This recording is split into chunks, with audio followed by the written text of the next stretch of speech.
देशर प्रधानमंत्री नरेंद्र मोदी 75 वर्ष पूर्ति अवसर में सेवा सप्ताह पालन करुछि भारतीय जनता पार्टी। देशर समस्त स्थान सेवा सप्ताह पालन करुछि रक्तदान शिविर, वृक्षरोपण, सफाई कार्यक्रम, स्वास्थ्य परीक्षा परि विभिन्न महत् कार्य करी सेवा सप्ताह पालन करुछि भारतीय जनता पार्टी। सेहि भली भाबे उमरकोट भारतीय जनता पार्टी कार्यालय रे मध्य रक्तदान शिविरर आयोजन होइतिला, जहार लक्ष्य 100 यूनिट रक्त संग्रह करी उमरकोट वासी पई मोदी तरफरु एक उपहार बोली प्रकाश करिसंती रक्तदान करितबा व्यक्ति माने। आजिर एही रक्त शिविर निश्चित भाबे एक महत् कार्य और आगामी दिन मानकरे एही रक्त लोकंक आवश्यकता को पूर्ण करिबो बोली आशा रखिसंती मोदी प्रेमी माने।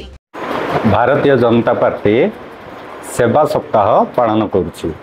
प्रधानमंत्री यशस्वी प्रधानमंत्री श्री नरेंद्र मोदी जन्म दिवस अवसर रे सारा भारत रे यही सप्ताह पालन करा जाउछि। सेथिपाई आज रक्तदान जहाँकि सबुठु महत् कार्य ताको भारतीय जनता पार्टी उमरकोट तरफरु आज करा जाउछि। आमर लक्ष्य 100 यूनिट रु अधिक रक्त संग्रह लक्ष्य रही। स्वतस्फूर्त भाव में बहुत युवक आज एठाक आसिकी रक्तदान करुछंती, तो बहुत ठीक ठाक रे सब किछि चलछि। हम उमरकोट तो बहुत खुशीर कथा जे ब्लड बैंक भी आरंभ हो गलानी।